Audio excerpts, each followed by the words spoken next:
നെന്മാറ ഇരട്ടക്കൊലക്കേസ് പ്രതി ചെന്താമരയ്ക്ക് വധശിക്ഷ നൽകണമെന്ന് പ്രോസിക്യൂഷന്റെ വാദം. പ്രായം പരിഗണിച്ച് ശിക്ഷയിൽ പരമാവധി ഇളവ് നൽകണമെന്നാണ് പ്രതിഭാഗം ആവശ്യപ്പെടുന്നത്. ശിക്ഷയിന്മേലുള്ള വാദം പാലക്കാട് അഡീഷണൽ സെഷൻസ് കോടതിയിൽ ഇന്ന് പൂർത്തിയായി. കേസ് നാളെ വീണ്ടും പരിഗണിക്കും. പോത്തുണ്ടി സ്വദേശി സുധാകരൻ, അമ്മ ലക്ഷ്മി എന്നിവരെ കൊലപ്പെടുത്തിയ കേസിലാണ് ചെന്താമരയെ കുറ്റക്കാരനെന്ന് കോടതി കഴിഞ്ഞ ദിവസം കണ്ടെത്തിയിരുന്നത്. നെന്മാറ പോത്തുണ്ടി ഇരട്ടക്കൊലപാതക കേസിൽ ഇന്ന് ശിക്ഷയിലുള്ള വാദമാണ് പൂർത്തിയായത്. ചെന്താമരയുടെ അഭിഭാഷകൻ ശിക്ഷയിൽ ഇളവ് വേണമെന്നും പ്രോസിക്യൂഷൻ പരമാവധി ശിക്ഷയായ വധശിക്ഷ തന്നെ നൽകണമെന്നുമാണ് ആവശ്യപ്പെട്ടത്.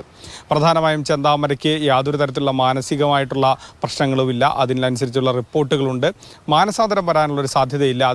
അതിന് തക്കവണ്ണമുള്ള പ്രതികരണമാണ് കോടതിയിൽ ചെന്താമര നടത്തിയത്. അപ്പോൾ ഈ വിഷയങ്ങളെല്ലാം ചൂണ്ടിക്കാണിച്ചുകൊണ്ട് പരമാവധി ശിക്ഷയായ വധശിക്ഷ ചെന്താമരയ്ക്ക് നൽകണമെന്ന് കോടതിയിൽ പ്രോസിക്യൂഷൻ ആവശ്യപ്പെട്ടു. ഡെത്ത് പെനാൽറ്റി കൊടുക്കാൻ പാടില്ല എന്നൊന്നുമില്ല. നമ്മൾ ആവശ്യപ്പെട്ടത് തുടക്കം തൊട്ട് ആവശ്യപ്പെടുന്നത് ഡെത്ത് പെനാൽറ്റി മാത്രമാണ്. ഈ സംശയത്തിന്റെ ആനുകൂല്യം വേണമെന്നാണല്ലോ ഒരു വാദം. ആൾറെഡി എല്ലാം അയാൾ ചെയ്തു എന്നുള്ള കണ്ടെത്തി കഴിഞ്ഞു. ഇനി അതിലൊരു സംശയം വെച്ചിട്ട് ഏത് കോടതി വിധി പറയില്ല. അപ്പോൾ അത് ആൾറെഡി തെളിഞ്ഞ കാര്യങ്ങളാണ്. അതേസമയം തന്നെ ശിക്ഷയിൽ ഇളവ് വേണമെന്നാണ് പ്രോസിക്യൂഷൻ ആവശ്യപ്പെട്ടത്.